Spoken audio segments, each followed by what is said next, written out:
to the ideas of their ancestors, the modern Thai are working hard to affirm and maintain their proud position as the oldest free nation of Southeast Asia.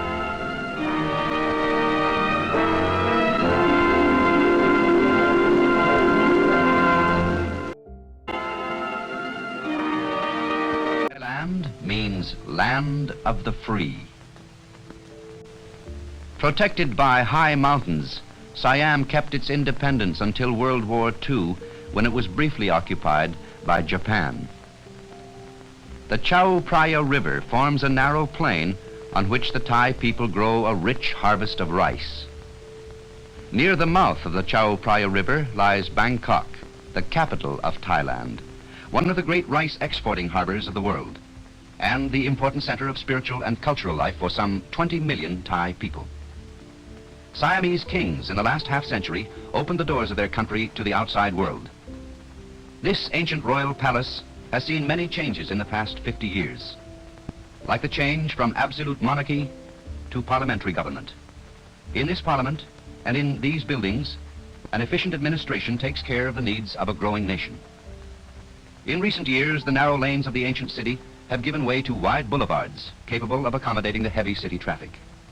In spite of the many automobiles, the trishaw remains a popular vehicle in the streets of Bangkok. In the streets and markets are a carefree and contented-looking people. These small merchants, their families and customers live modestly, but free from want. Many of the city dwellers are of Chinese origin. The Chinese immigrants play an important role in the country's economy. Buddhist temples mark the city's skyline.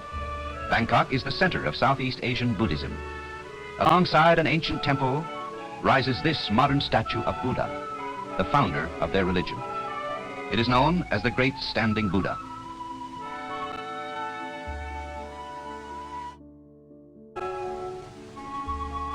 Temples and pagodas, with their ornate spires reaching skyward, can be seen in many parts of Thailand. Ever since Buddha's disciples carried his teachings to Southeast Asia, the best craftsmen have used the most precious materials in the construction of these places of worship. Legendary figures like these giant demons glitter with colored tile and precious stones. The demons are supposed to guard the temple from evil spirits. In Buddhist Thailand, all men are supposed to spend a part of their life as monks. Monks can be seen commonly. Dressed in saffron robes, they carry a begging bowl or sack in hand wherever they go. Monks are allowed no possessions and must beg all their food from people who consider it a privilege to give it to them. Bangkok is built on the delta of the Chao Phraya. Canals called klongs spread throughout the city. They are used not only as a convenient means of transportation, but serve as shopping lanes as well. Merchants sell all manner of goods from their small boats, and some of the klongs become actual floating markets. The entire family helps operate the business, and the days are spent along the many miles of klongs.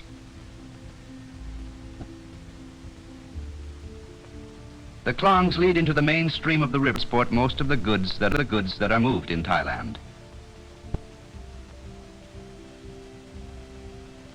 Whole families live on these boats, traveling up and down the river, serving them as business place, as home, and for recreation. Roads up country from Bangkok have been slow in developing, and so the rivers are the main highways. Along the banks, the larger villages are located.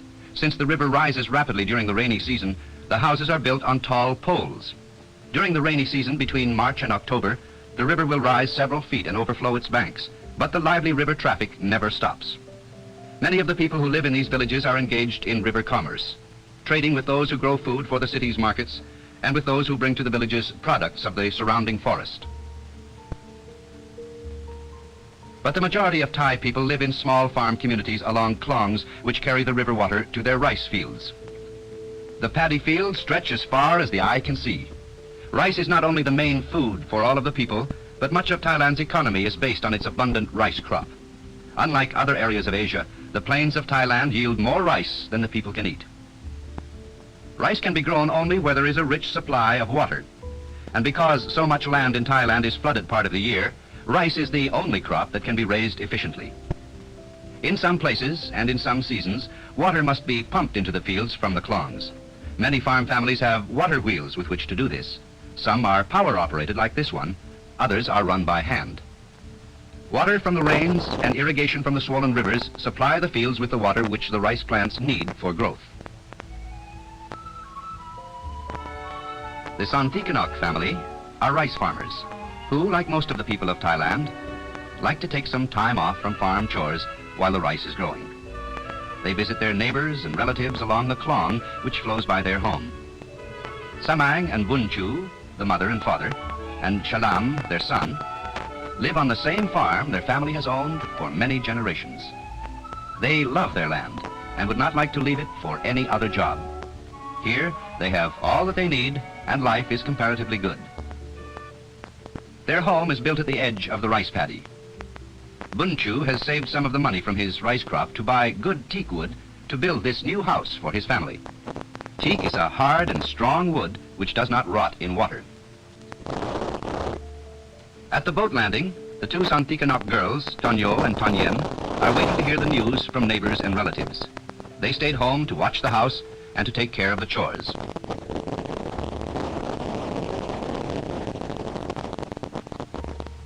Each member of the family has his own job to do. Bunchu made the plow which he carries on his shoulders. It is not unlike the plow his ancestors used generations ago. It is so made that it will cut a deep furrow even underwater. Bunchu is proud of his strong water buffalo, without whose help he could not farm so successfully.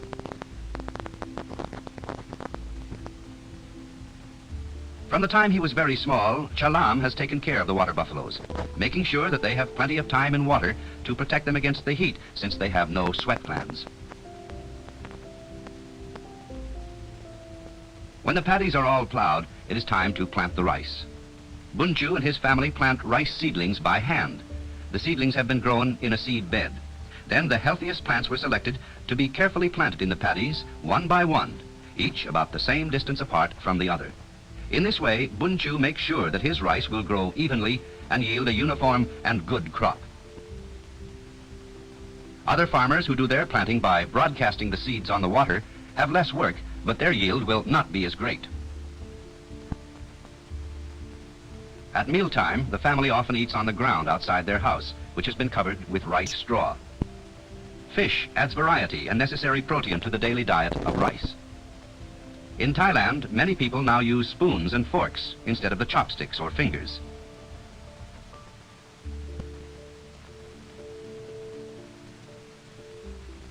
Bunchu and Chalam like to walk through the tall green rice as it grows, to feel the damp, rich earth under their feet, to make sure that all is well, for on these green fields their lives depend. After the rice has been planted, there is little to do until it is ready for harvesting some 5 months later. But from time to time, there is weeding to be done. Bunchu likes to keep his paddy tidy. Working with his son, Bunchu teaches Chalam to be a good farmer, as good as his father, or better. After harvest, Bunchu will have several boatloads of rice for sale. Chalam can handle a boat nearly as well as his father. For all of his life, he has lived by the water and with boats. But it takes 2 men to pull the heavy load down the Klong to the main stream. Bunchu's reward for being a good farmer is a crop that will mean money to buy clothes and tools and even small luxuries. And for those countries who cannot produce all the rice they need, Bunchu's hard work will mean food. The elevator at the rice mill, whose camouflage coloring still remains from the last war, receives the surplus rice which Bunchu and the many farmers like him have sold to the rice merchants near their village. The merchants pack the rice in sacks, which are now unloaded and taken into the elevator. At the elevator, rice is graded and packed for export.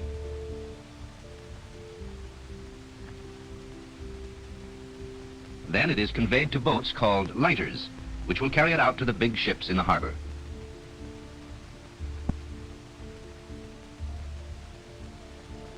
This rice will find its way to the markets of India, China, Japan, the West Indies, and other countries where it is needed. In return, Thailand will buy, with money earned from rice, the machines and materials it cannot produce efficiently at home.